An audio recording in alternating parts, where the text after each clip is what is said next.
This is a video from Saturday, March 23rd about the status of nuclear power facilities along the flooding Midwestern rivers, starting with a brochure with information about the Cooper Nuclear Station that actually came from an Iowa government website. But anyway, interesting information in here about the plant. You can pause the video and read this. There's lots of interesting information in here about the nuclear power plant, how they work, how safe it all is now. But I would just like to point out here the commitment to safety on this brochure. Safety shall always come first. There is no condition that requires any of us to work in an unsafe manner. I would like to urge any employees of Cooper Nuclear Station who are watching this video to please treat the general public with the same respect. And it does appear in the recent flooding event that the 902 level was, if not reached and exceeded, then it was within a very, very, very thin margin, and the public deserves the same commitment to safety. Anyway, so starting with that, there's nothing really new out there in the media. The status of the plant from the NPPD website now matches the date that you're looking at it, so they're getting that up to speed, and current water level and measurements taken from the Cooper Nuclear Station water gauge. Again, a secret gauge, I guess, that the public doesn't have the right to see. But that's what there is there. And so nothing new on Cooper. There's really nothing new in the media out there searching a whole lot of different ways. So I wanted to touch on today looking at this imagery for I want to go back through this. Let's start back here, post-blizzard. This is Fort Calhoun. This is upstream from Omaha. This is just after the blizzard went through, when the river was still inside its banks. This facility was damaged extensively in the flooding post-Fukushima in the early summer of 2011.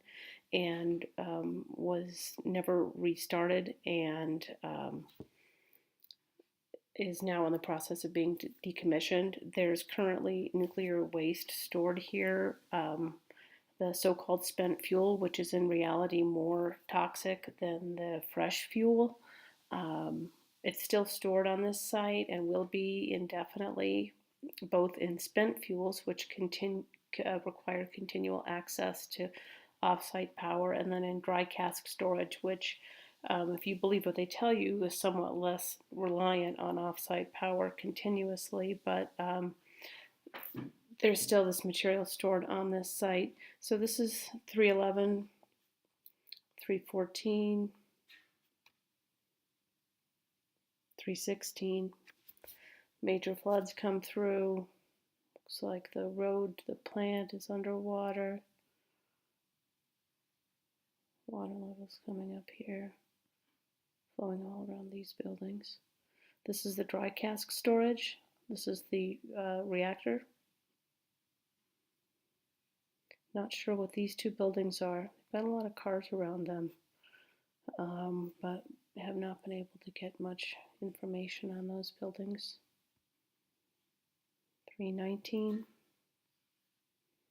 Maybe water receding a little bit. Maybe road is open from to here, but it still looks underwater. Again, this site, the buildings at this site, according to the information that I've posted, the buildings at the site wouldn't be taken down until the 2050s, and so this site is under 24-hour security until that fuel is moved out of there someplace else. And it's, as you can see, sitting right in the plain of a very dynamic and powerful river. So this is the 21st, and that's the last image that this is available for. But in looking for some more information, their references were coming up to a third facility in Nebraska, and there was in fact a third nuclear facility in nuclear power plant in Nebraska. It was this Hallam Nuclear Generating Station, and this is a power plant that was an experimental graphite moderated sodium fueled reactor built by Atomics International.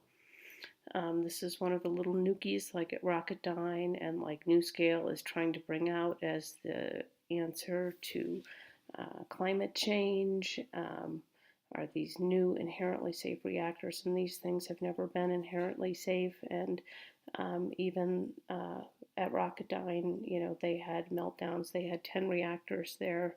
They had very large radiological releases.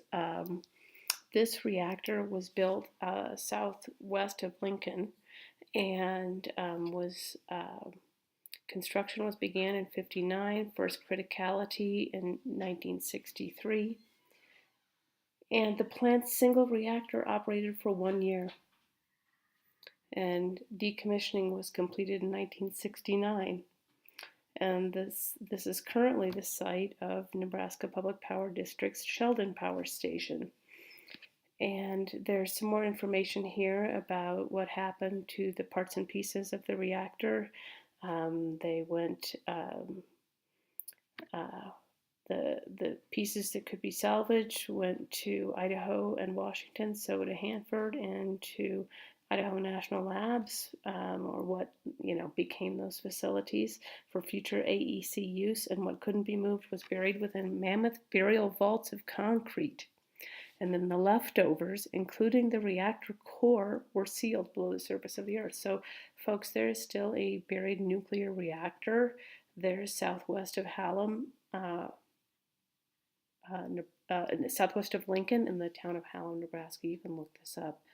But we did and went through, and this site didn't flood anyway in this recent event. So, I think that was everything I wanted to cover today.